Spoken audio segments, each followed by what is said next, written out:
Glória a Deus. Amém. Gostaria de cumprimentar os amados irmãos presentes com a paz do Senhor. E você que está nos assistindo através do YouTube, você também possa estar atento, porque com certeza Deus, da mesma forma que operará nesta noite no templo, também vai operar aí você que está assistindo, participando no seu coração. Amém? Eu convido a igreja a se colocar de pé. Vamos orar, né? Vamos ser gratos a Deus por mais uma oportunidade que Ele nos concede nesta noite de estarmos na casa dEle para glorificar e exaltar o nome do Senhor. Oremos. Soberano Deus e eterno Pai, te louvamos e te agradecemos inicialmente, meu Deus, por mais um dia, meu Pai. Tu nos concede na Tua presença. Muito obrigado. Obrigado, ó Deus, pela Tua potente mão que tem nos sustentado. Obrigado, Senhor, pela Tua potente mão que tem nos guardado, tem nos livrado de todo o mal, Senhor. Obrigado pelos Teus servos que já se encontram no templo, meu Deus. Aqueles que porventura ainda vêm a caminho, Senhor, que eles possam chegar debaixo da Tua santa proteção, para que junto com cada um de nós possa louvar e exaltar o santo nome e dizer: Tu és bom. Aqueles que porventura ainda se encontram em seus lares, meu Deus, despertam, toca no coração, Senhor, que a alegria possa fluir no coração dele, a alegria de vir à Tua casa, de participar do trabalho desta noite. Recebe a cada louvor que os Teus servos irão entoar o Teu nome nesta noite. Ó Pai, a cada versículo da Tua palavra explanada, abençoa o Teu servo, presbítero Adriano, o Senhor da glória, que nesta noite está com essa grande responsabilidade de trazer algo da parte de Deus para a Tua igreja, meu Deus. Ó Pai querido e amado, nós Te louvamos, nós Te agradecemos, porque sabemos, Senhor, que sem Ti não somos nada. Ó Deus, é por isso que estamos aqui nesta noite, não atentando para as dificuldades nem para os problemas, Senhor, olhando tão somente para o alvo que é Tu, ó Deus. Então nesta noite não vem ser diferente. Abençoa todo o trabalho desta noite. É no nome de Jesus que a igreja ora e Te agradece. Todos sentam dizendo amém. Pastor Salomão vai estar entoando o cântico da abertura.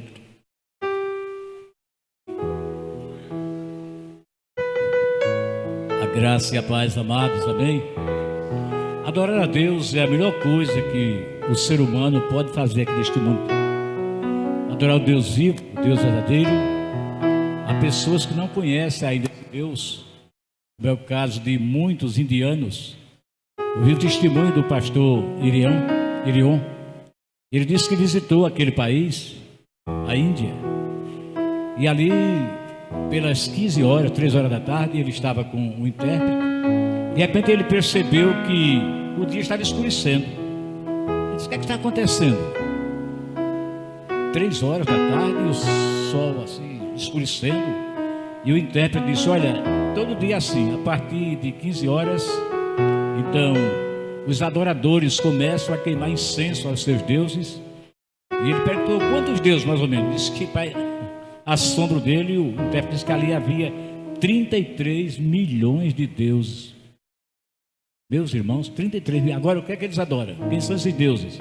Ratos, serpentes, elefantes, a vaca branca, a natureza e milhões de muitos outros deuses. Então, eu e você, nós que recebemos a revelação de Deus, devemos com muita alegria adorar esse Deus maravilhoso, porque Ele é o Deus verdadeiro, o Criador dos céus e da terra.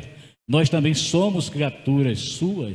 Então a esse Deus seja honra, glória e louvor para todo sempre. Nós vamos adorá-lo entoando o cântico de número 10 da nossa coletânea, que tem como título Brilho Celeste. É muito interessante a letra desse hino, assim, ó: peregrinando por sobre os montes e pelos vales, sempre na luz, Cristo promete nunca deixar-me, eis-me convosco, disse Jesus. Amém? Vamos louvar o nosso Deus.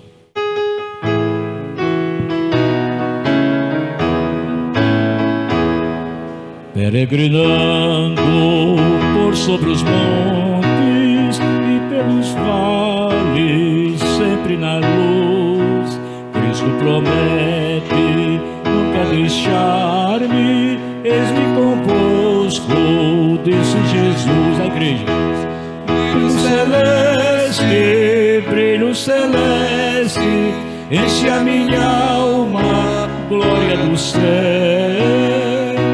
Oh, aleluia, sigo cantando, dando louvores, pois Cristo é meu. Se vejo sombras por toda parte, do Salvador não hão de ocultar, pois Cristo é luz que nunca se apaga, bem a seu lado hei de andar. Igreja, brilho celeste, enche a minha alma, glória do céu. Oh, aleluia, sigo cantando, dando louvores, pois Cristo é meu. A luz bendita me vai guiando em meu caminho para a noção. Mais e mais perto, seguindo o Mestre, posso o gozo da salvação. Bem forte. Brilho celeste, enche a minha alma, glória do céu.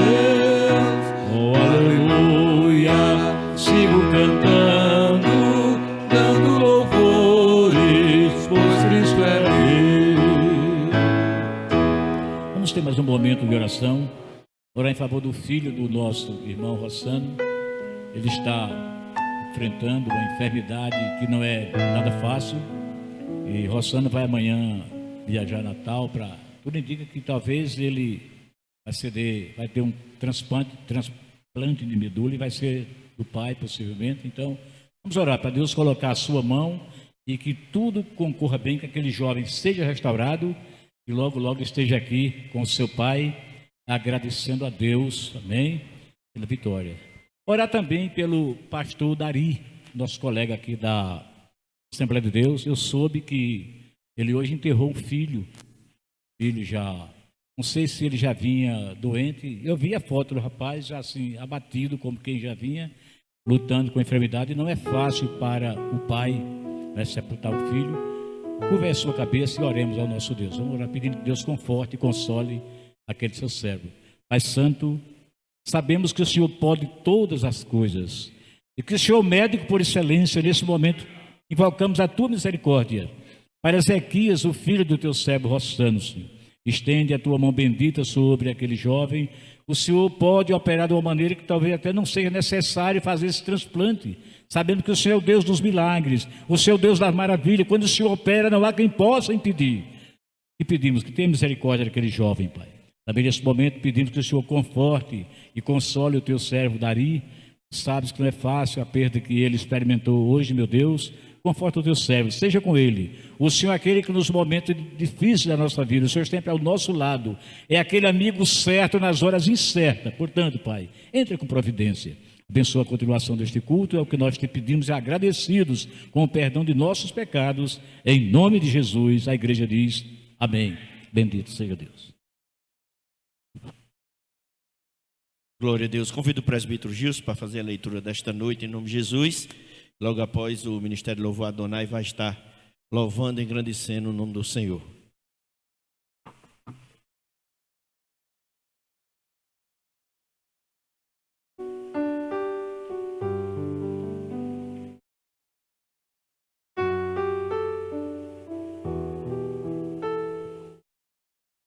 Saúde, amada igreja, com a graça e a paz do Senhor Jesus. Amém, irmãos?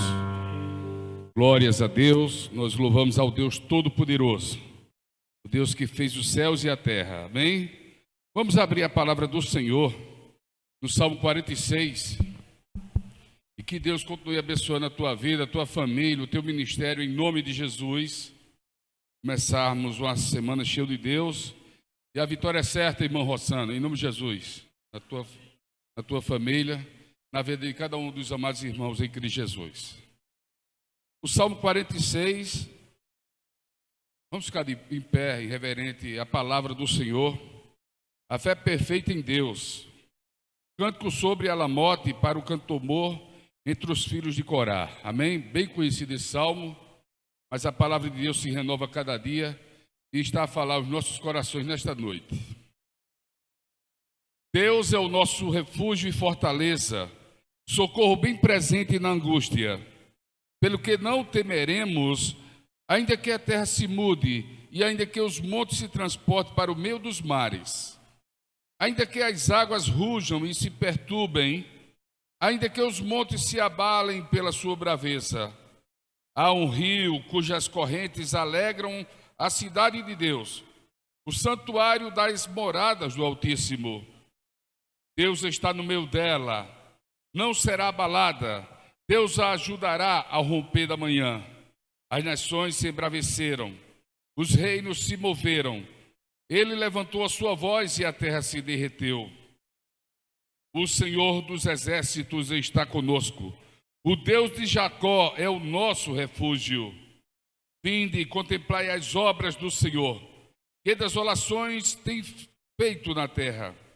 Ele faz cessar as guerras até o fim da terra, quebra o arco e corta a lança, queima os carros no fogo. Aquietai-vos e sabei que eu sou Deus. Serei exaltado entre as nações, serei exaltado sobre a terra. O Senhor dos exércitos está conosco. O Deus de Jacó é o nosso refúgio. Amém? Vamos todos recitar esse verso 11 em nome de Jesus, a igreja amada. O Senhor dos exércitos está conosco. O Deus de Jacó é o nosso refúgio. Que Deus aplique esta palavra em nossos corações e abençoe a cada lar representado nesta noite, em nome de Jesus. Ministério de louvor, Adonai, louva e engrandece o nome do Senhor nesta noite.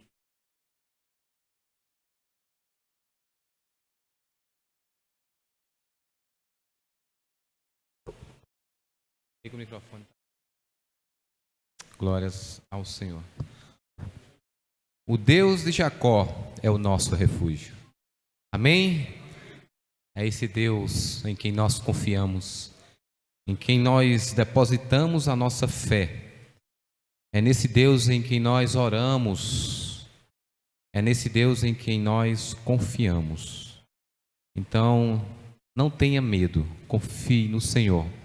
Confie somente no Senhor, porque Ele nos criou para o único propósito de adorarmos a Ele. Amém? Glórias a Deus. Você veio adorar ao Senhor nessa noite. Então vamos ficar de pé. Dizer que diante do trono do Senhor, eu estou aqui nessa noite para glorificar o Teu glorioso nome.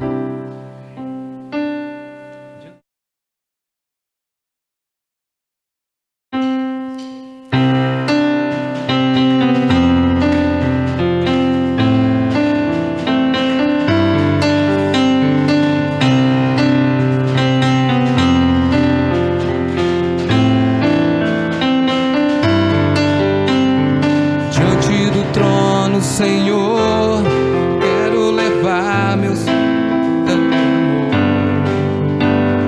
diante do trono, Senhor, quero levar meus sacrifícios de louvor, as minhas mãos levantar, tua beleza então contemplar, com meus lábios declarar toda a minha adoração.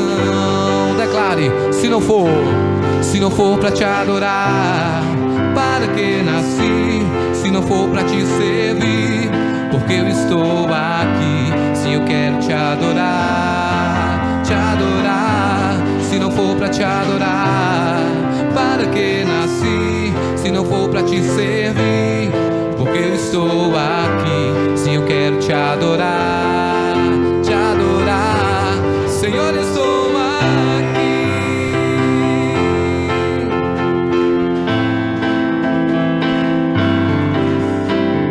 Diante do trono, Senhor, quero levar minha oferta. Diante do trono, Senhor, quero levar meus sacrifícios de louvor, as minhas mãos levantar, tua beleza então contemplar, com meus lábios declarar, com meus lábios declarar toda a minha adoração. Se não for para te adorar, para que eu nasci? Se não for para te servir, porque eu estou aqui. Sim, eu quero te adorar, te adorar. Se não for para te adorar, para que nasci? estou aqui. Sim, eu quero te adorar, te adorar. Senhor, eu estou aqui.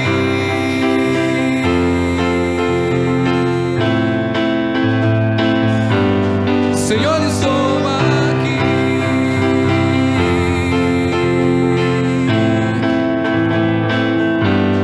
Senhor, eu estou aqui. Aleluia. Glórias ao teu nome, Pai. Aleluias. Podeis sentar. Glórias ao Senhor. Toda honra e glória somente a esse Deus maravilhoso. Se não for para adorar a esse Deus, qual é o motivo de estarmos aqui nessa noite? Não é verdade? Nós temos aqui cada um tem os seus pedidos, tem as suas provações, as dificuldades, né? Mas nós aqui esquecemos e unicamente pensamos somente em glorificar ao Deus que pode todas as coisas. Assim como foi dito nessa noite, ao Deus de Abraão, ao Deus de Isaac, ao Deus de Jacó, esse é o Deus que nós servimos. É o Deus que é o médico dos médicos, é o Deus que traz salvação, que traz libertação. Esse é o Deus a quem nós servimos. Aleluia, glórias ao Senhor. Confia nele de todo o teu coração. Confia somente no Senhor. Deposita a tua fé em Deus.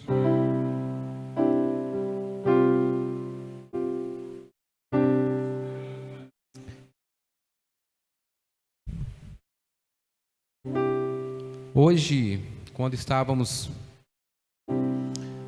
indo ali a um local e ia com a família e olhando na rua assim, refletindo nos pensamentos que vinham e pensando assim, meu Deus, como o mundo está perdido. Quantas pessoas estão entregues aos prazeres da carne.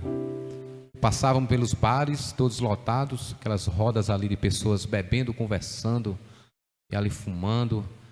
Aí quando menos espera, vem aquele pessoal, aquela galera do boi do carnaval, e cada um que passava pela gente, aqueles jovens drogados, as meninas seminuas, e eu ficava assim a imaginar, misericórdia, Senhor, meu Deus, que o povo não quer nada contigo, Senhor, o povo está perdido, está desviado. Levanta, Senhor, a igreja para levar, para combater o mal. Nos usa para fazermos a tua obra, porque está demais, irmãos, está grande demais. Onde nós passamos, a perdição está grande demais. E assim o meu coração ficava angustiado, porque eu via, Senhor, aviva a tua obra, aviva, Senhor, levanta pessoas com esse propósito, missionários, evangelistas, prontos com coragem para evangelizar essas pessoas que estão perdidas, estão sendo enganadas pelos prazeres carnais, né, que o diabo coloca, e que possamos ser esta pessoa, eu, você, nos levantarmos, termos a sua palavra para estarmos aptos a enfrentarmos o inimigo. Então, nesse momento, vamos louvar ao Senhor, e esse que é o nosso pedido: Espírito, enche a minha vida, enche-me com o teu poder, pois de ti eu quero ser. Espírito, enche o meu ser. Espírito, enche a minha vida. Espírito,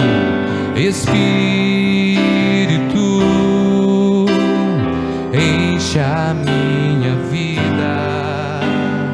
Enche-me com teu poder, pois de ti eu quero ser. Espírito, enche o meu ser. Declare: Espírito, enche a minha vida. Enche a minha vida. Espírito,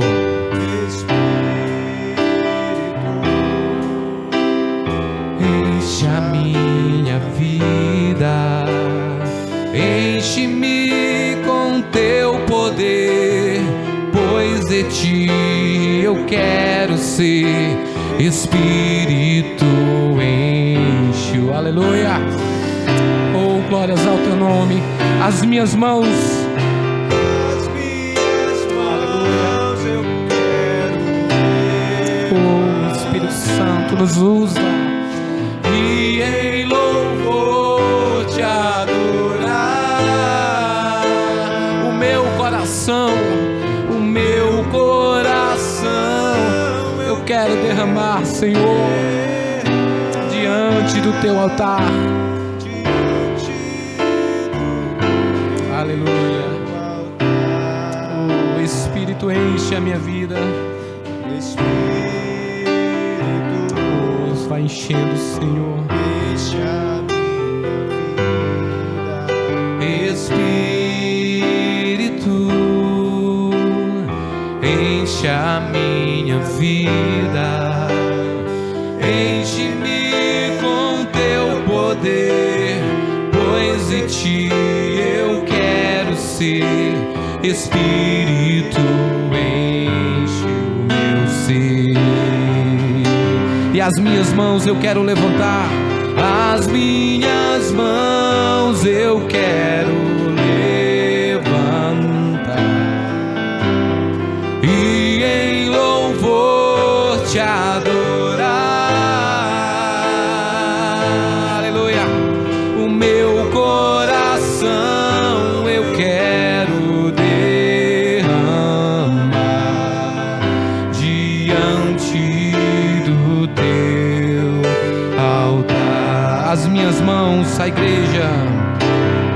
As minhas mãos eu quero levantar, e em louvor te adorar. Aleluia.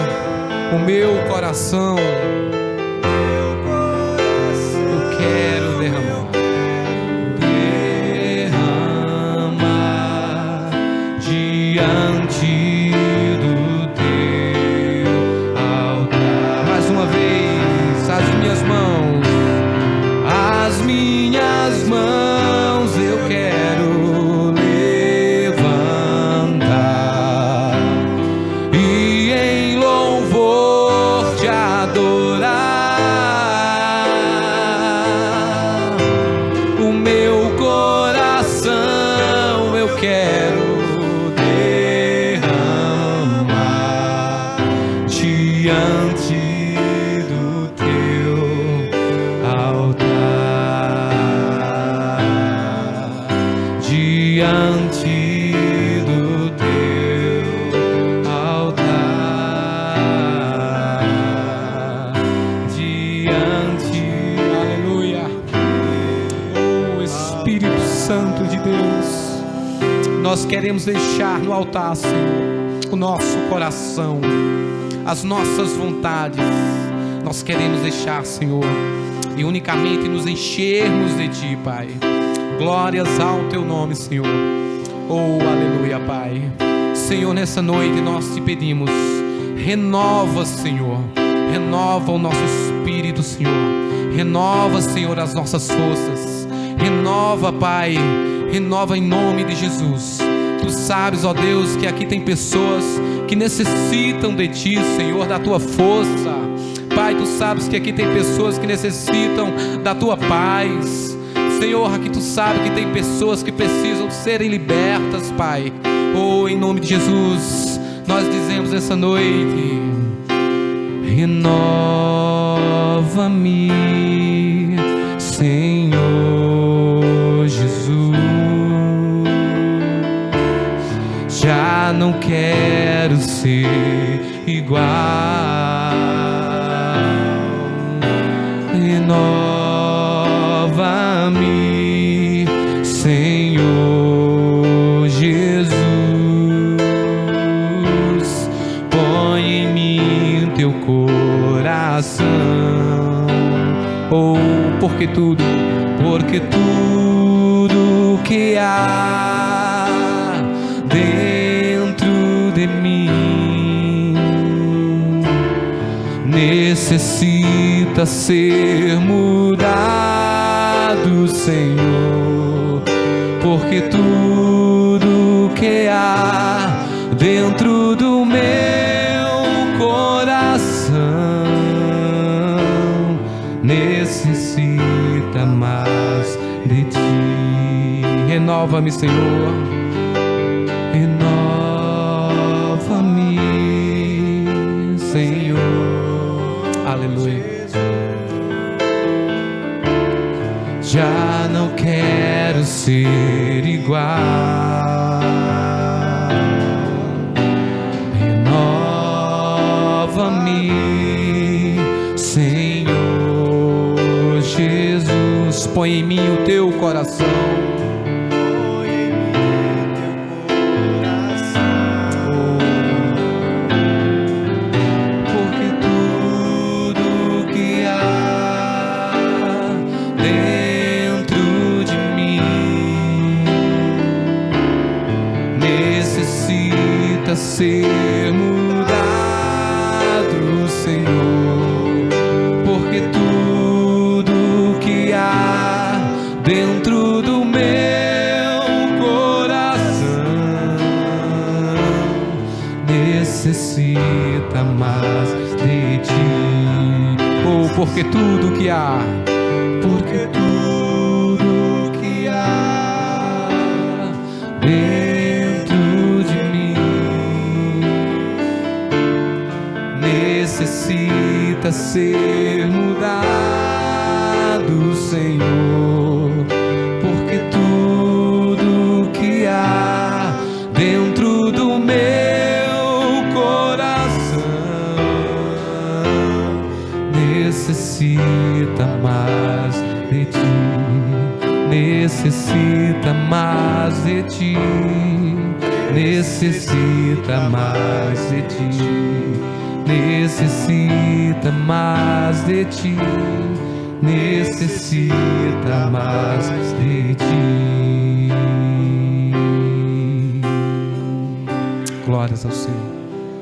E nós entendemos que quando clamamos ao Senhor para Ele renovar, é renovar aquilo em nossas vidas que precisa ser renovado, aquela área que precisa ser renovada, aquilo que às vezes atrapalha a nossa comunhão com Ele, tem que ser renovada. Então que nessa noite, noite de Santa Ceia do Senhor, que possamos estar renovando as nossas forças, renovando aquilo que às vezes atrapalha a nossa comunhão com Ele. Amém? Que o Senhor Deus Todo-Poderoso continue falando aos nossos corações. Aleluias, louvado seja o nome do Senhor. A nossa irmã Rejane, nos pediu uma oportunidade, e essa oportunidade vai ser concedida nesse momento, que a irmã possa vir até aqui à frente, Ela tem algo para passar para a igreja nesta noite, amém?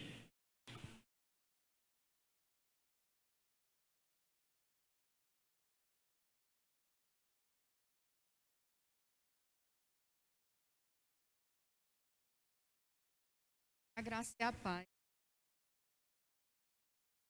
Eu vou ser breve, porque eu ando numa situação complicada até para falar.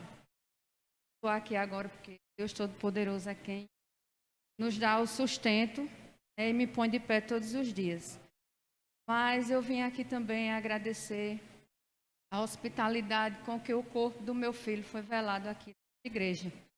No local onde ele chegou aqui ainda pequeno, galgou algumas coisas aqui, conviveu com todo o povo da igreja. Agradecer a pessoa do pastor Salomão, que cedeu à igreja para que eu pudesse velar o corpo do meu filho. E também compartilhar algo que ele deixou acerca da palavra de Deus, dia 28 de dezembro. Quer dizer, alguns dias antes da fatalidade. A gente acha que conhece os nossos filhos, Mas a gente não sabe a comunhão que os filhos da gente têm com Deus. A gente cobra às vezes, mas não sabe. E o meu filho, eu acho que ele tinha, mas eu não tive a sensibilidade de olhar.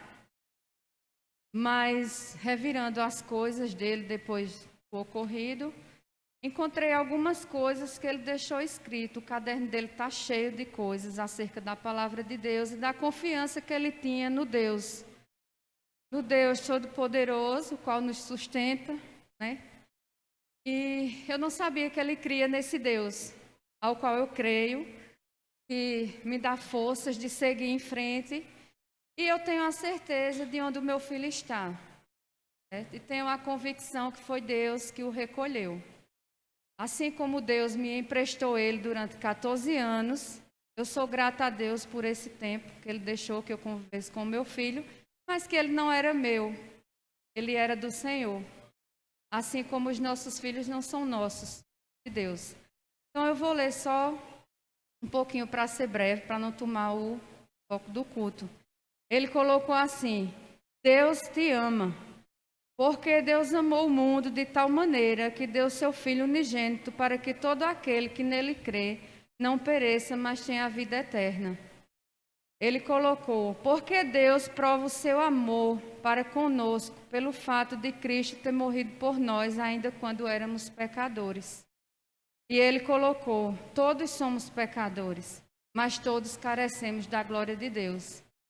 E ele colocou: como está escrito, porque não há um justo sequer. E ele colocou páginas e colocou versículos.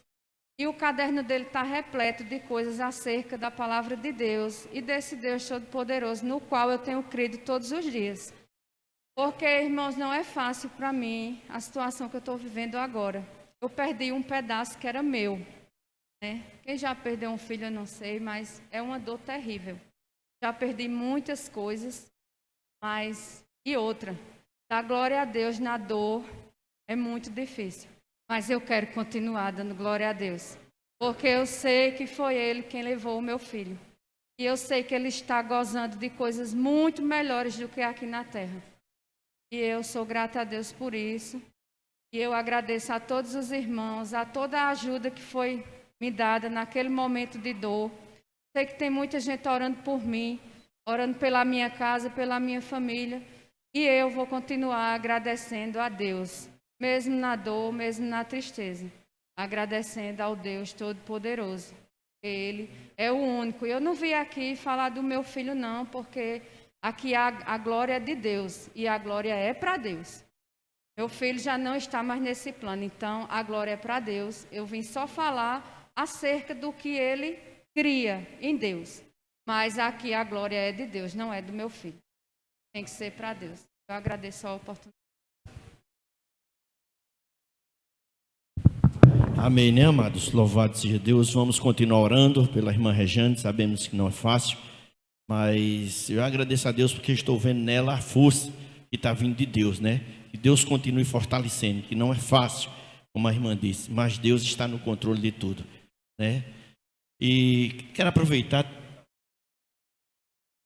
ok? Terça-feira teremos nosso culto de oração presencial às 19h30. Você possa estar aqui conosco, orando.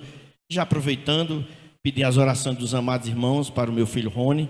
Agora no final do mês, Rony estará viajando para a cidade de São Paulo, onde, ali mais precisamente a cidade de Rio Preto. Ele vai estar à frente de uma igreja lá.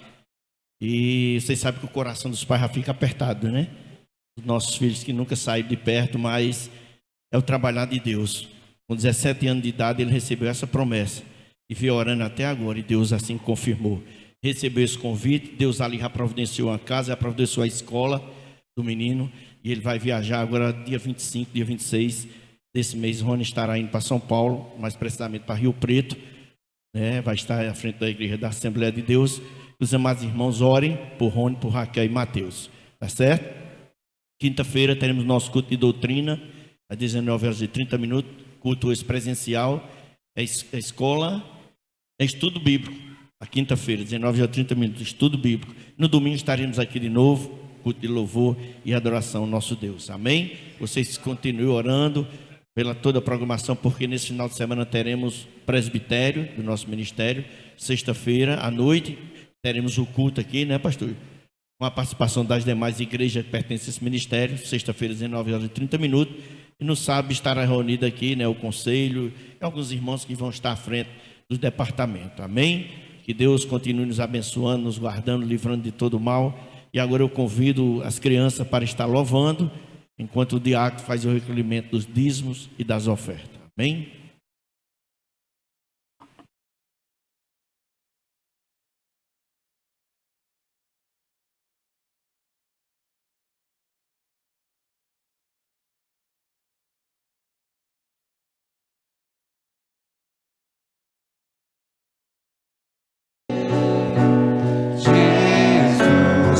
finalizar. Essa casa é sua casa, nós deixamos ela pra você, Jesus. Aleluia. Agradecemos A oportunidade.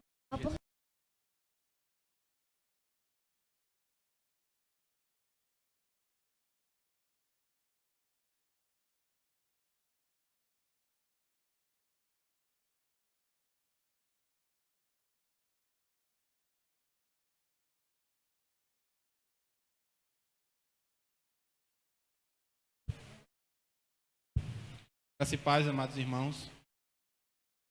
Irmãos, mais uma vez é um grande privilégio estar aqui à frente, essa noite, tendo transmitir da parte de Deus uma palavra aos vossos corações.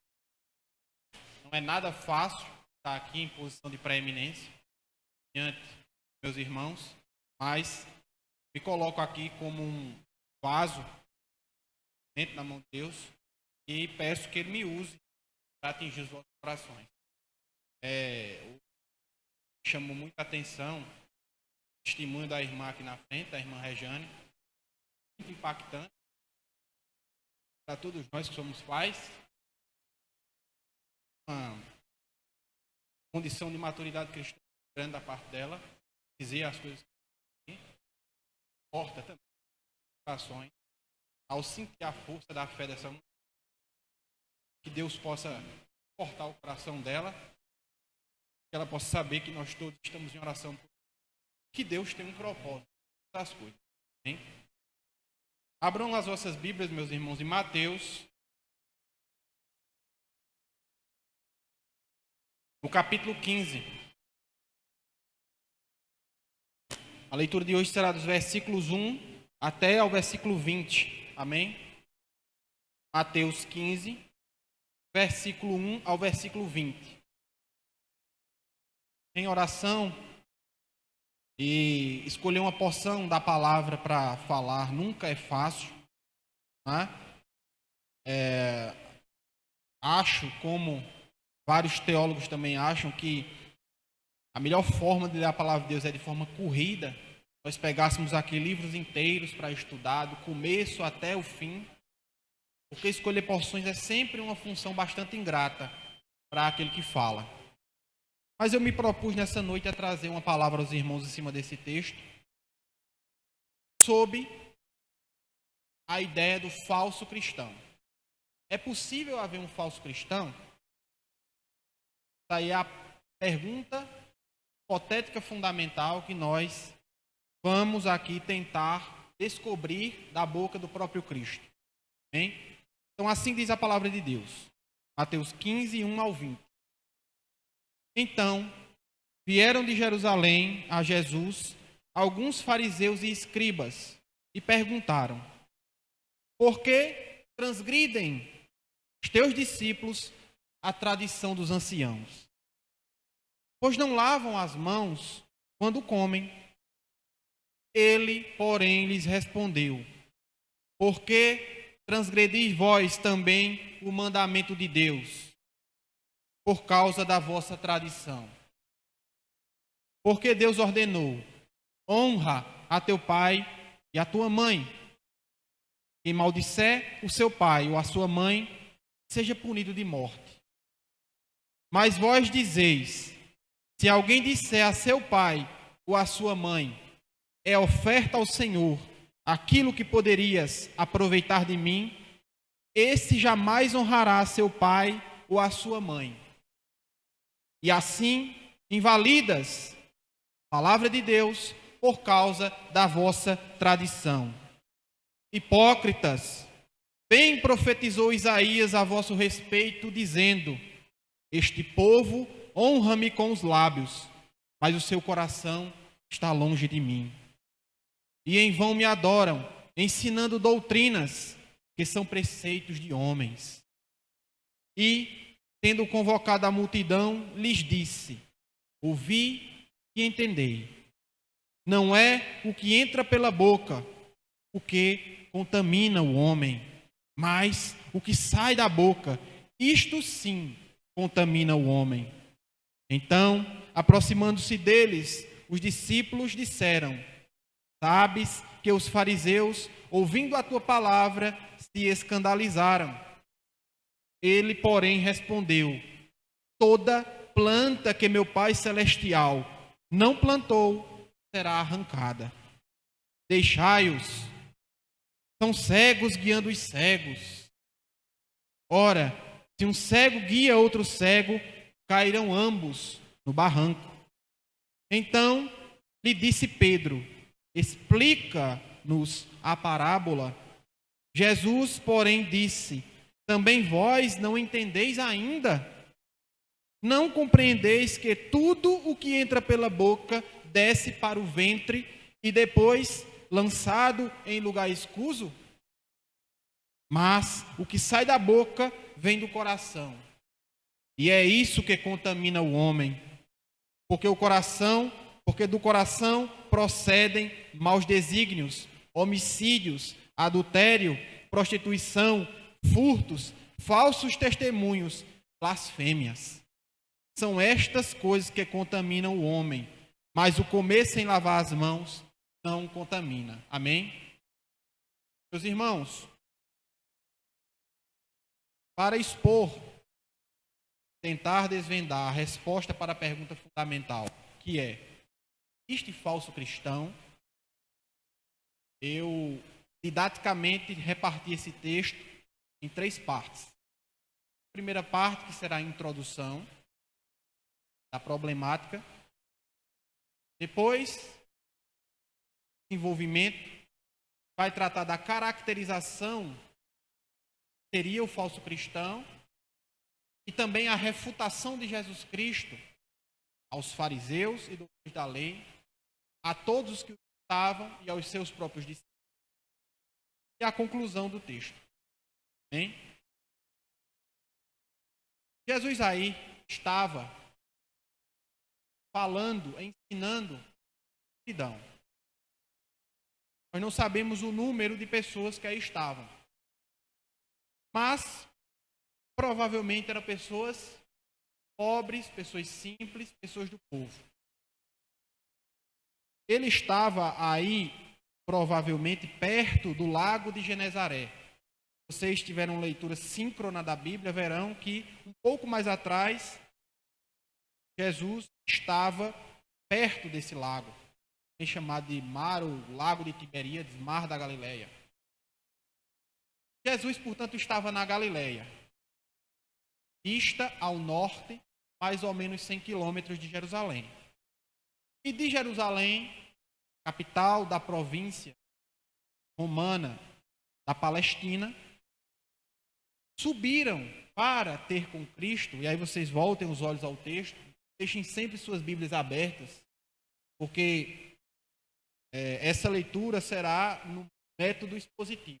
Então, eu vou aí progredindo em cima do texto e explicando os trechos do texto. Vocês deixem sempre a sua Bíblia aberta para que vocês comprovem, possam aí ler o que eu falo. Então, esses homens subiram, aí no versículo 1, para ter com Cristo, para falar com Jesus.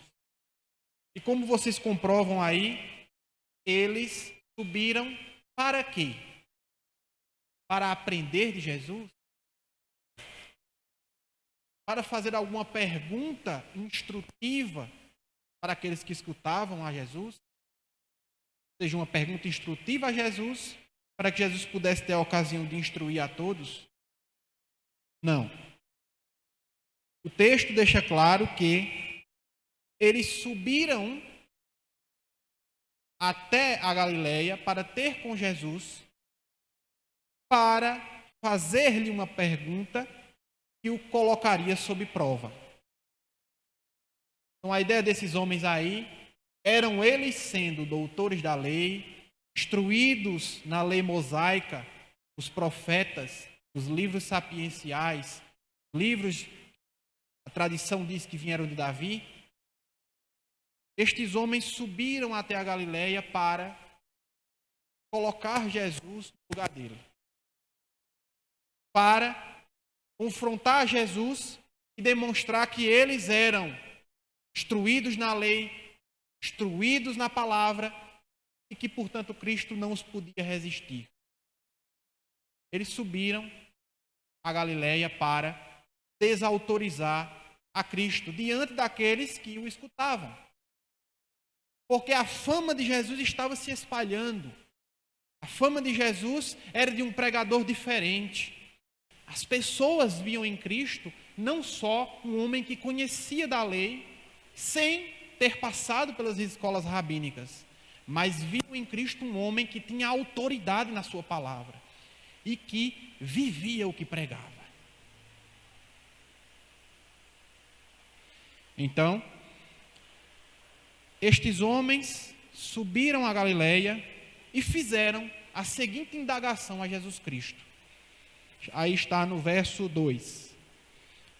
Melhor dizendo, no verso 2. Por que transgridem os teus discípulos a tradição dos anciãos? Em complementação, pois não lavam as mãos quando comem.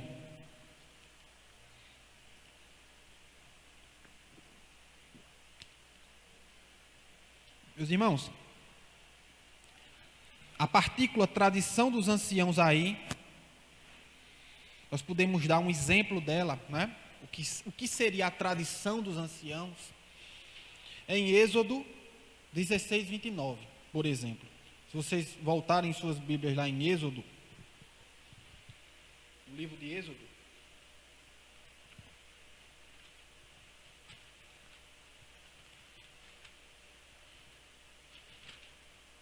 no capítulo 16, versículo 29, estará ali o seguinte texto: considerai que o Senhor vos deu o sábado, por isso ele, no sexto dia, vos dá pão para o sábado, vos dá pão para 2 dias, cada um fique onde está, ninguém saia do seu lugar no 7º dia. Assim descansou o povo no 7º dia. Então, a lei de Moisés colocava para este povo a condição de ter que guardar o sábado, como eu li agora. E os estudiosos da lei, estudando esse trecho e demais da Bíblia, isso é um exemplo para dizer o que era a tradição dos antigos, ou a tradição dos anciãos. Estudando esse texto, queriam aplicá-lo ao cotidiano do povo e, querendo aplicá-lo, estudavam o que é que se poderia fazer ou não no dia de sábado. Quais eram os atos e a forma de fazer para que a lei de Deus pudesse ser cumprida nos mínimos detalhes pelo povo. Então, aí, como nós lemos em Êxodo, há uma prescrição de que o povo ali estava no deserto, Deus enviava maná do céu, e o povo não deveria recolher o maná no sábado. Devia recolher na sexta o maná suficiente para 2 dias, a sexta e o sábado. No sábado, deveria o povo descansar, ficar, portanto, sem recolher aquele maná. Quando vai se aplicar para a vida dos judeus, como é que eles deveriam fazer? Então, aplicando para a ideia de que os judeus ali também comiam pão, eles deveriam fazer todas as tarefas de casa e o pão de comer até a sexta. No sábado não deveriam fazer para não gravar o mandamento. Mas logo surgiu, e é normal que se surja na aplicação da lei, problemas. Mas e se, por exemplo, uma pessoa necessitada passar na porta, um mendigo, precisando de pão para comer? O que fazer?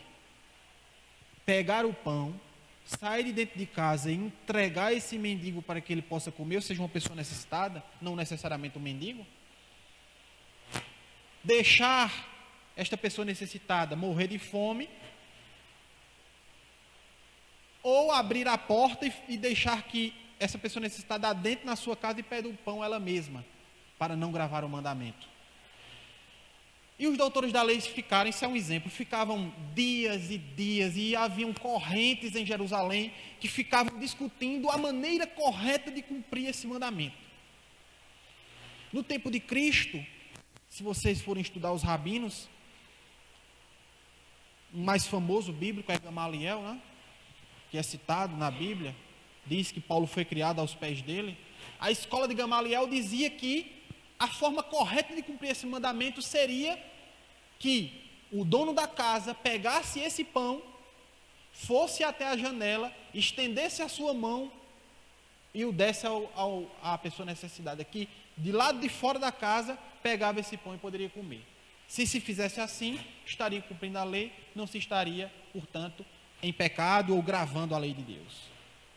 Então essas discussões eram muito comuns entre eles. Isso é um exemplo para dizer que existiam vários outros pontos da lei, como as abluções, a forma de lavar a mão, a forma de lavar a cabeça, não é?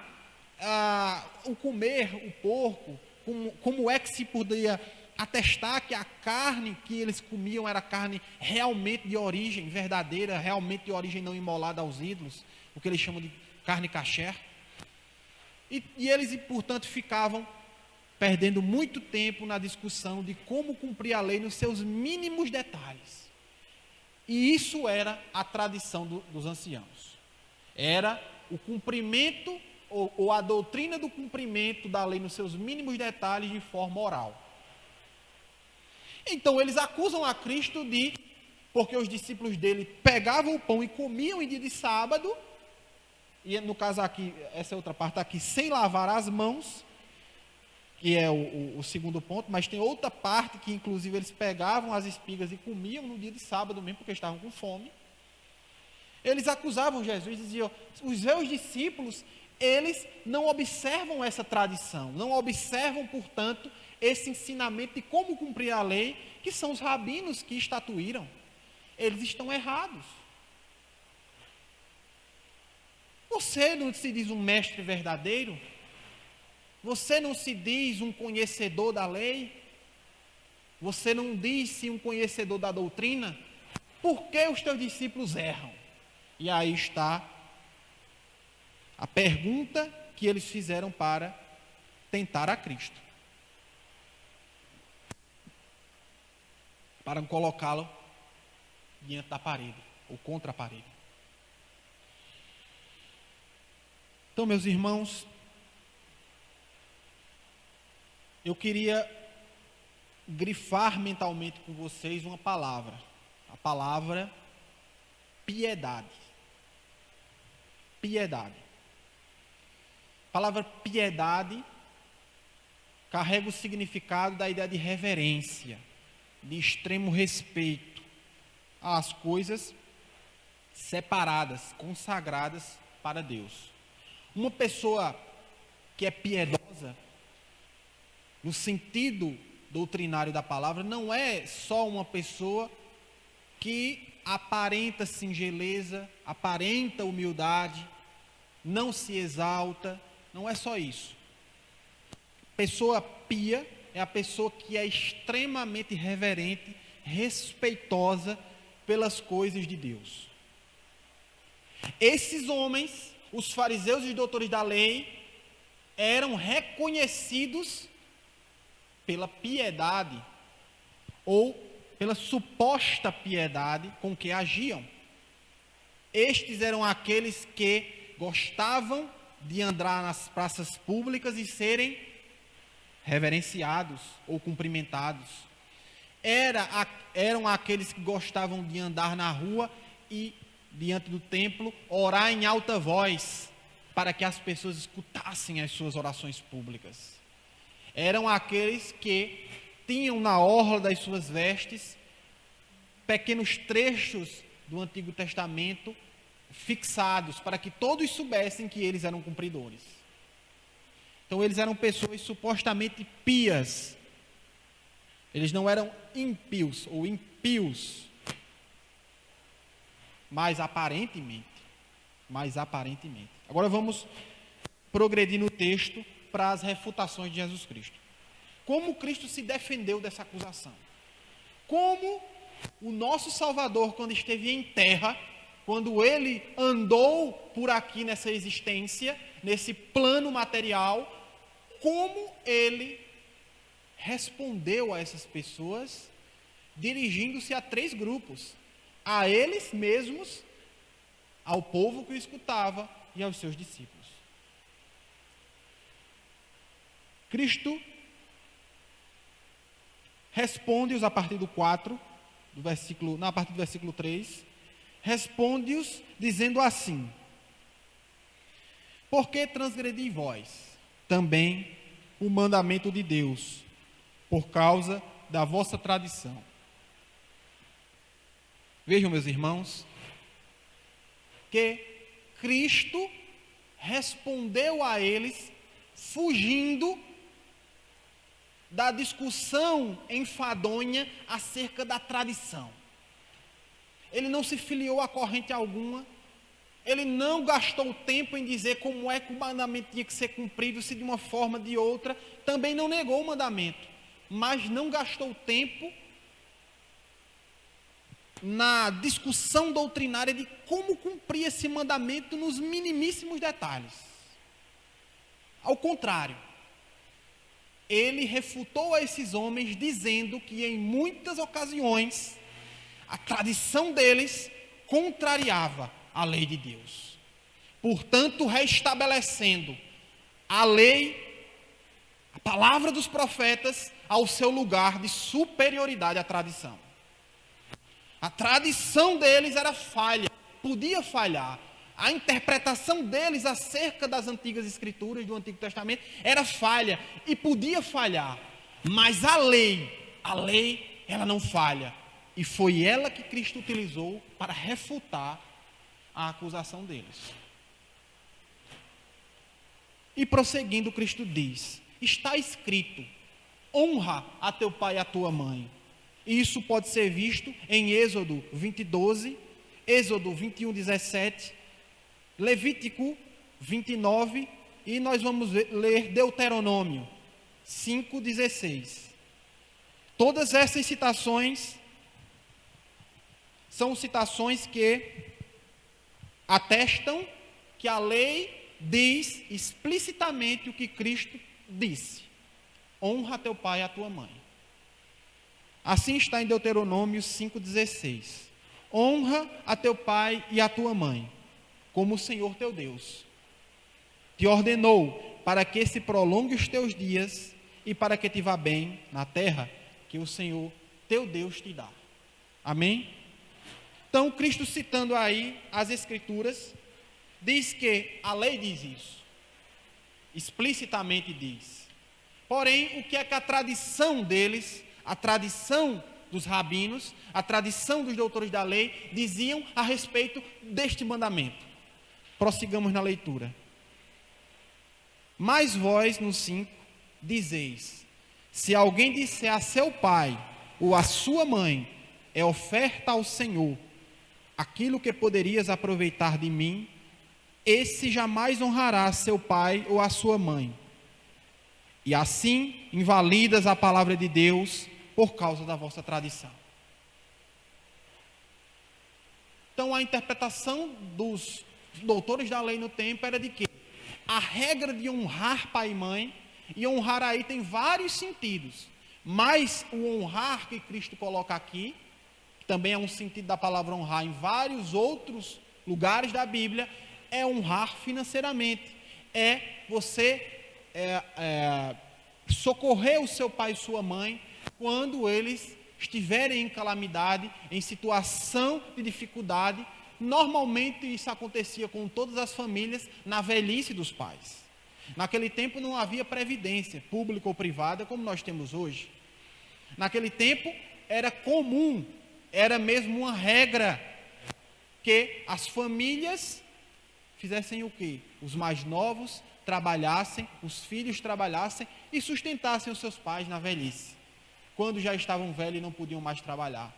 E o que essas pessoas que são os doutores da lei diziam era que, se o filho dissesse ao pai: eu darei a Deus, eu consagrarei a Deus isso aqui, poderia deixar o pai em estado de calamidade. Poderia deixar o pai passar necessidade, isso era lícito. E Cristo diz, a lei não está sendo cumprida nos seus mínimos detalhes. O coração da lei não está sendo observado por vossa tradição. O que vale mais? A tradição ou a interpretação dos mestres ou o que a lei diz? Que a palavra diz? Essa foi a refutação de Jesus Cristo. E todos olhavam com certeza essa cena. A Cristo os interpelando publicamente. E aí nós vamos para a caracterização. E aí agora a gente traz a leitura para a nossa realidade. A caracterização dos falsos cristãos. É possível ser cristão de forma falsa? Cristo vai responder, aí eu adianto logo a resposta, que tanto era possível ser judeu de forma falsa e cumprindo todos os ritos e as tradições deles, era possível ser, porque o era somente em aparência. Essa mesma conclusão é sobre os cristãos. É possível ser cristão de forma falsa, cumprindo todos os rituais e aparências dos cristãos, porém sem ter um coração que ame a Deus de forma verdadeira. Essa é a conclusão. Então, vamos ao texto. Cristo diz assim no 7, hipócritas, bem profetizou Isaías a vosso respeito, dizendo, primeira característica do falso cristão, este povo honra-me com os lábios, mas o seu coração está longe de mim. Segunda característica do falso judeu, portanto também pode ser aplicada ao cristão, do falso cristão. E em vão me adoram, ensinando doutrinas que são preceitos de homens. Então, qual é a primeira característica do falso cristão? Do cristão que é em aparência, que vem para a religião, que vem para a igreja, que vai ao templo, que fala de Cristo, que pode se vestir como um crente, que pode até cantar aqui, que pode até pregar, que pode ser um líder na igreja, que pode se autodenominar profeta, pastor, levita, apóstolo, pode ser denominado qualquer coisa. Mas a primeira característica das pessoas que podem estar nessas condições, mas são falsos cristãos, é que eles honram a Deus com os lábios, mas o seu coração está longe de Deus. Eles são hipócritas. Há uma dissociação, há um distanciamento entre as ações e o coração. As ações não procedem de um coração convertido. As ações não são um desdobramento de um coração convertido. Tem qualquer outra intenção. Fama, dinheiro, poder. Mas não é o amor que basta por si só a Deus.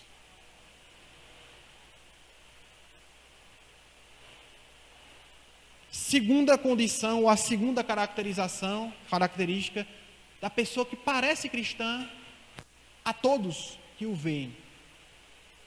Vem para a igreja, está aqui nos bancos, todo domingo, até às vezes é mais assíduo que todos os demais, mas em vão me adoram, ensinando doutrinas que são preceitos de homens. Meus irmãos, e isso pesa mais sobre aqueles que ministram a palavra de Deus, aos líderes da igreja.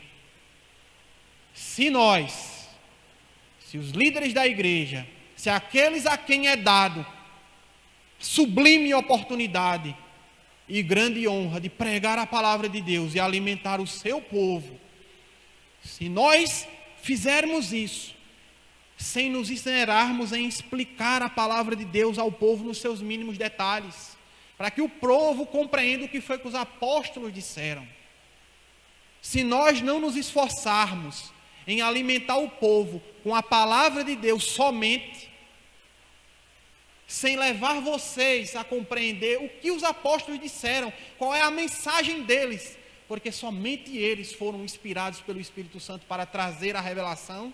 Se nós não fizermos isso, se nós então, portanto, tirarmos da nossa cabeça doutrinas, se nós inventarmos doutrinas para vocês, mesmo que com a nossa pompa, ou com a pompa de alguns, com o nosso conhecimento ou com o conhecimento de alguns, faça isso, tentando fundamentar nas Escrituras. Portanto, a heresia é isso, é tentar pegar as Escrituras e engenhosamente dizer o que ela não diz. Se nós fizermos isso, seremos nós falsos cristãos. Serão também vocês falsos cristãos se assim procederem.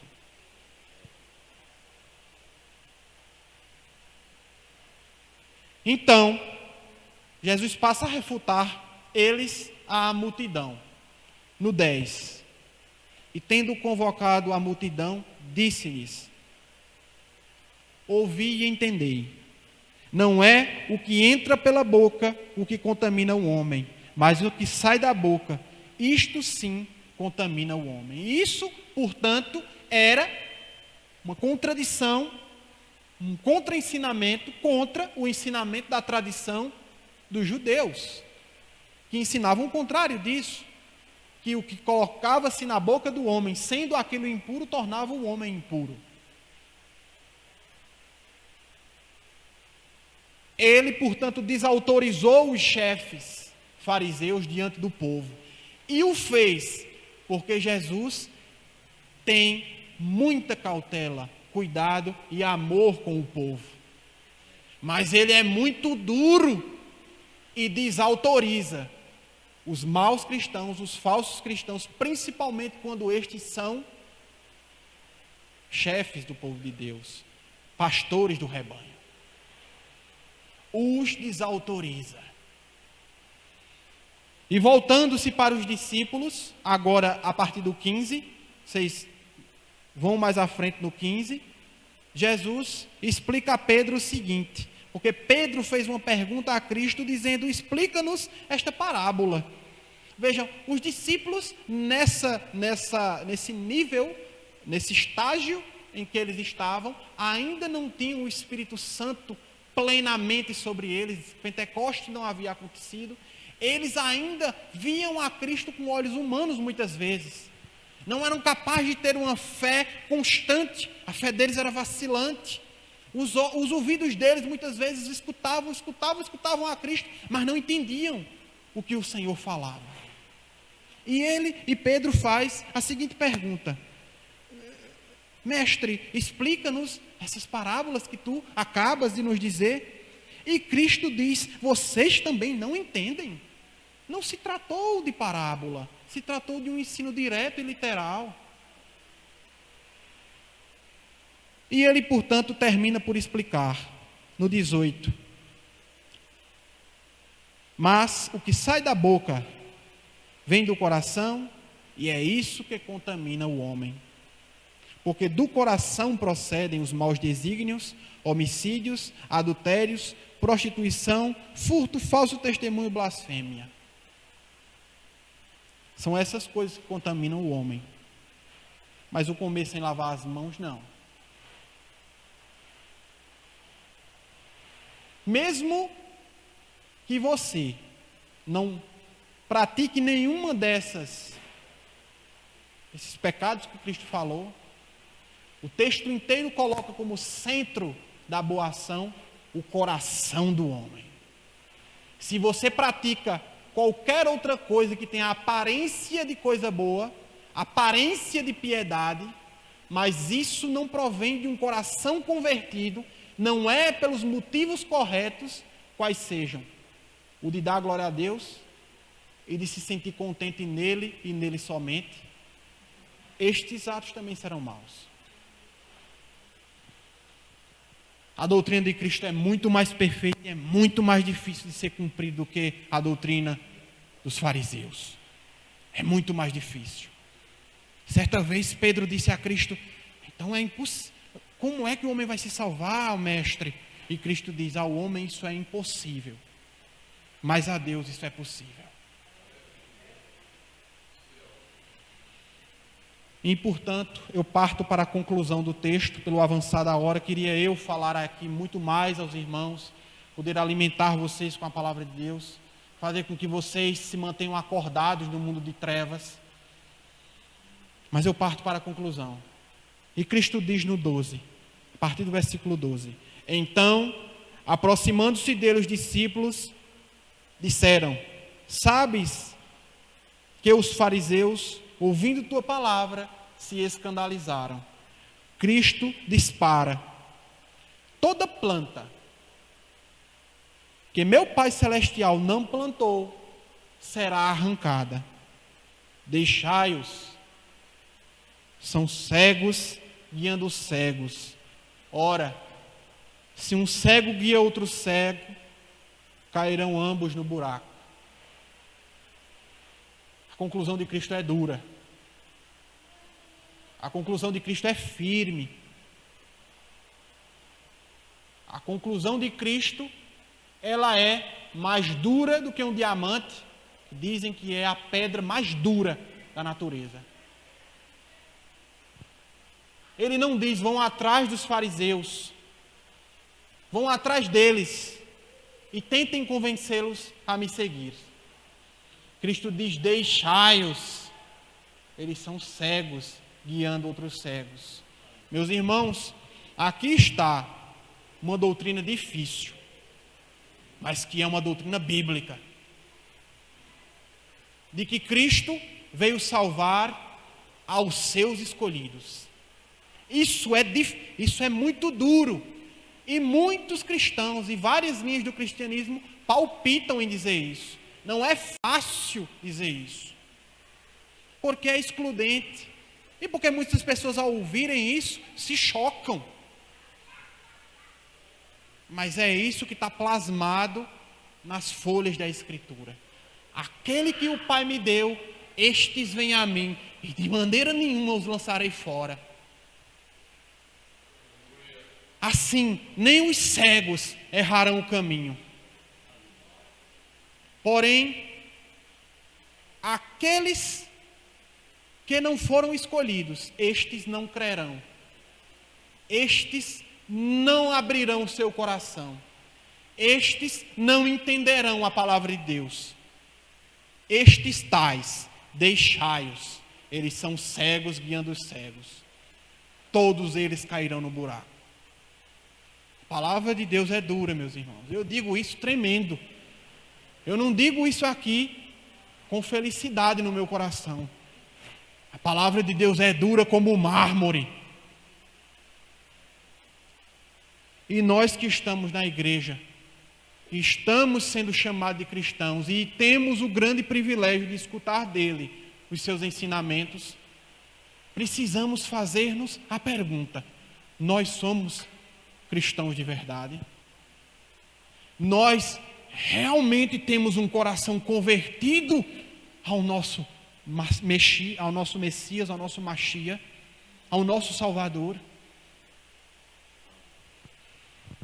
E para acabar, eu hoje estou passando aqui do horário, os irmãos me perdoem, mas eu vou acabar. Nós, nesse começo de ano, estamos aí no primeiro mês do ano, né? E o que nós mais ouvimos dentro da igreja de Deus, dentro da igreja que se diz do Senhor Jesus, das pessoas que falam o seu nome, nos templos, nos programas televisivos que tem pessoas que estão sob o Evangelho, falando sobre o Evangelho, é que é uma pregação muitas vezes de vitória. Você vai vencer, vai dar certo na sua vida, tudo que você sonhou vai ser seu. Os bens materiais, a vitória financeira, a vitória sobre a doença vai ser seu. Creia, venha, faça, vai dar certo. Não estou dizendo que Cristo não é poderoso para dar todas essas coisas aos seus filhos. Ele é mais do que poderoso para dar todas essas coisas aos seus filhos.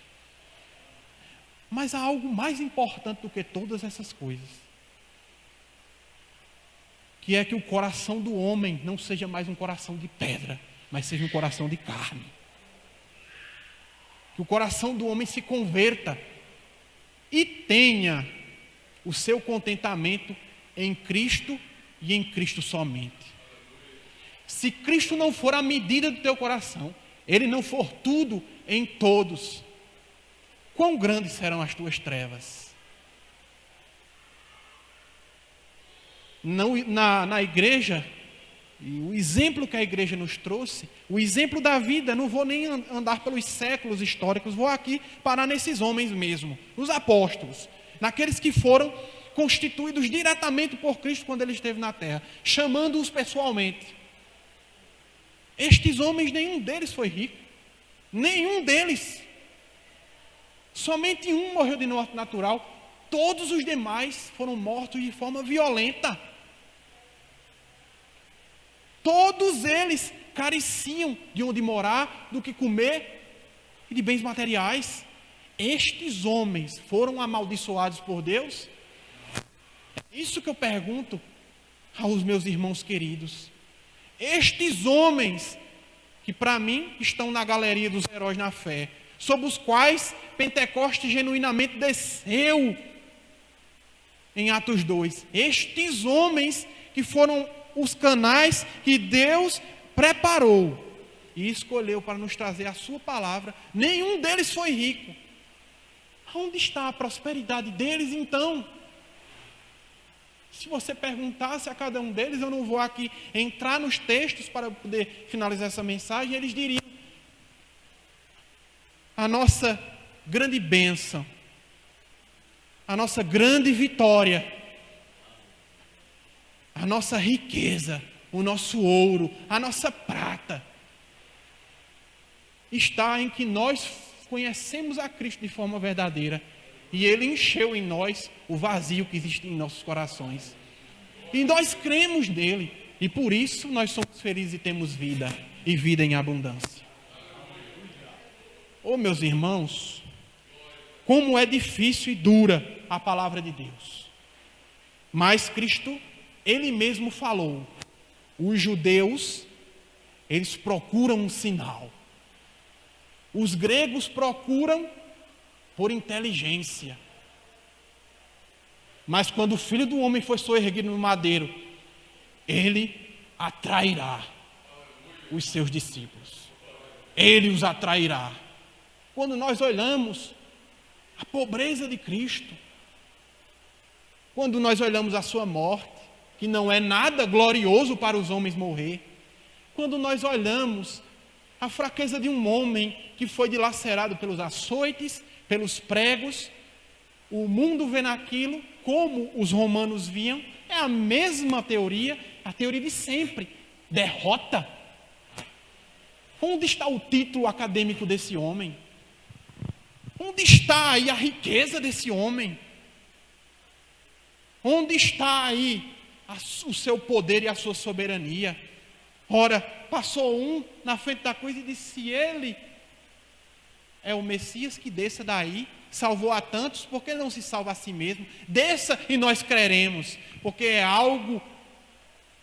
seria algo mirabolante, seria um milagre monstruoso na frente de todos, mas aprove a Deus chamá-los os verdadeiros pela cruz.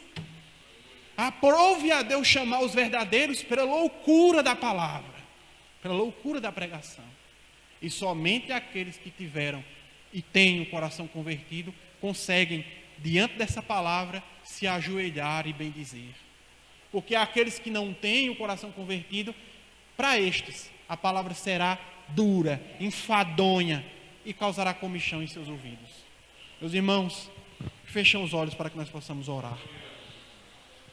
Senhor nosso Deus, nosso Pai e nosso Senhor. Pai, eu não sou digno que entreis em mim, que entreis na minha morada. Mas se tu disseres uma só palavra, eu serei salvo. Salva-nos, Senhor. Salva o teu povo. Faz-nos cristãos verdadeiros. Não nos faz cristãos de aparência. Porque tu conheces todas as coisas e tu conheces os nossos corações. Se tu, ó Pai, não nos salvas, ó Senhor, que grande tristeza em nossos corações. Mas se tu sois a lâmpada que ilumina o meu caminho e a função e a razão do meu viver, eu estou feliz e completo, independentemente do que eu viva e de onde eu viva. Ó meu Deus, que a tua igreja seja para o teu louvor e a honra e glória do teu nome. É assim que eu peço, em nome do teu filho Jesus. Amém.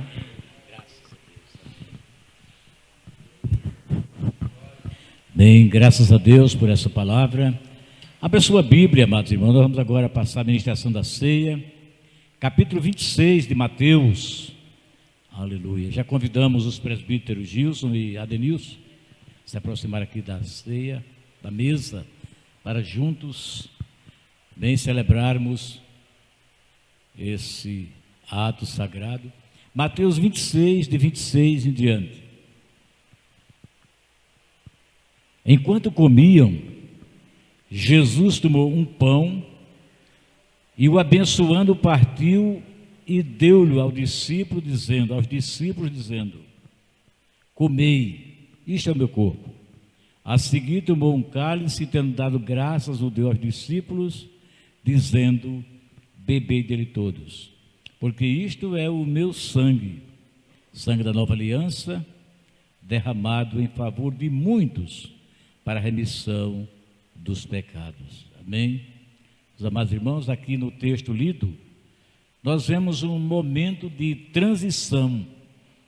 Aqui no calendário de Deus, Jesus ministrava a última Páscoa, aquela ceia que começou no Egito, comemorando a libertação da escravidão egípcia. Jesus ali agora, com os discípulos, comemorava a última Páscoa no calendário de Deus, e estabelecia a primeira ceia do Senhor. Então, a partir dali, uma nova aliança teve seu início, e hoje, pela graça de Deus, nós estamos aqui para participar dessa ceia maravilhosa que foi Jesus quem a instituiu. Bendito seja o nome do Senhor. E nós vamos, por causa do horário, vamos já pedir ao presbítero Adenilson que ore, pedindo a bênção de Deus para o pão representativo do corpo do Senhor Jesus. Amém. Pai amado, Pai querido, obrigado a Deus por esse momento ímpar, obrigado, Pai, a qual o Senhor vai nos proporcionar. Obrigado pela oportunidade de estar aqui participando da tua ceia. Pai, eu peço esse pão, Senhor, que representa o corpo do Senhor, possamos Aleluia. ser purificados mais por ti, possamos, Senhor, ser mais santificados por ti, porque sabemos só de ti que vem a purificação. Aleluia. Que vem a santidade, Pai. Glória a Deus. Amém. Os presbíteros vão servir, a igreja, os irmãos podem receber em nome de Jesus, enquanto nós cantamos o hino 302 da harpa. Vem cear, o mestre chama, vem cear. Mesmo hoje tu te pode saciar. Poucos pães multiplicou, água em vinho transformou. Vem faminto a Jesus, vem cear. Cristo já nos preparou o manjar que nos comprou e agora nos convida a cear. Com celestial maná que de graça Deus te dá, vem faminto tua alma saciar. Vem cear, o mestre chama, vem cear. Mesmo hoje tu te podes saciar. Poucos pães multiplicou, água em vinho transformou. Vem faminto a Jesus, vem cear. Quem sedento se achar, venha a Cristo sem tardar, pois o vinho sem mistura Ele dá. E também dá vida ao pão que nos traz consolação. Eis que tudo preparado já está. Vem cear, o mestre chama, vem cear. Mesmo hoje tudo pode saciar.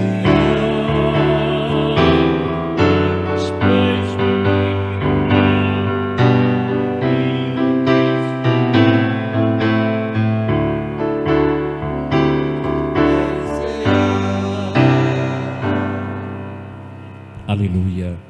O texto diz que depois de haver partido o pão, o Senhor tomou o cálice, o abençoou, disse: tomai e bebei, isto é o meu sangue que é derramado por vós. Recebam, amados, da mão, enquanto o presbítero Jesus vai orar, logo após estaremos distribuindo, ora, pedindo a bênção de Deus para o hino 39. Aleluia.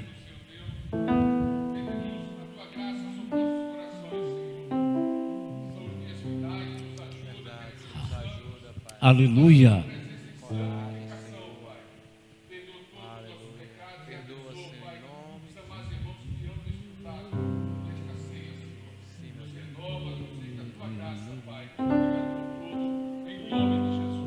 Aleluia. Glória a Deus. Amém. Alvo mais que a neve, alvo mais que a neve, de sangue lavado, mais alvo que a neve serei. Bendito seja o Cordeiro que na cruz por nós padeceu. Bendito seja o seu sangue que por nós ele verteu. Eis que esse sangue lavado com roupas que tão alvas são, os pecadores remidos que perante seu Deus já estão. A igreja. Alvo mais que a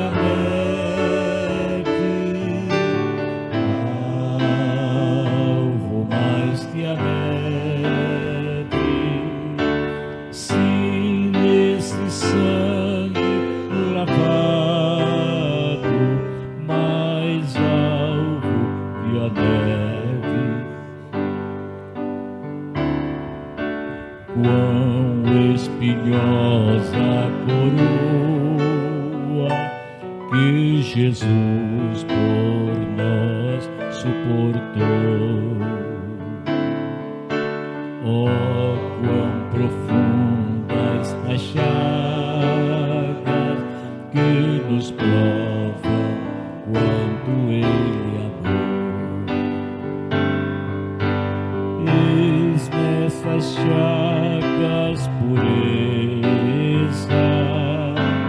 para o maior pecador, pois que mais salvo que a neve, o teu sangue nos torna, Senhor. Alvo mais que a neve,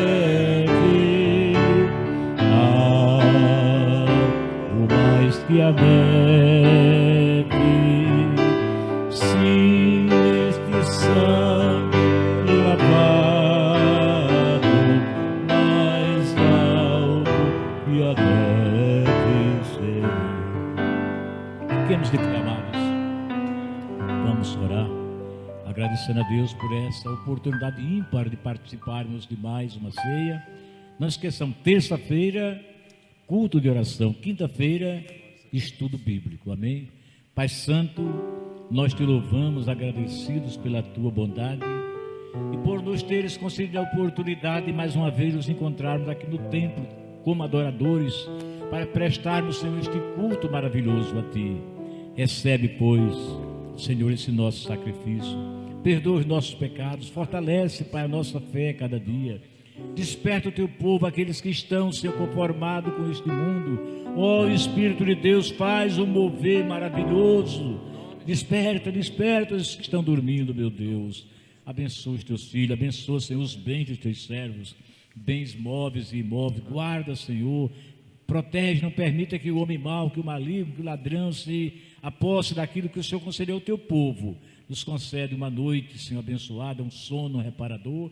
Mais uma vez te apresentamos o jovem Ezequias, filho do teu servo, Senhor. Estende a tua mão, repreende aquele mal. Deus maravilhoso, nós te oramos agradecido pela tua bondade, em nome de Jesus. Essa é a bênção.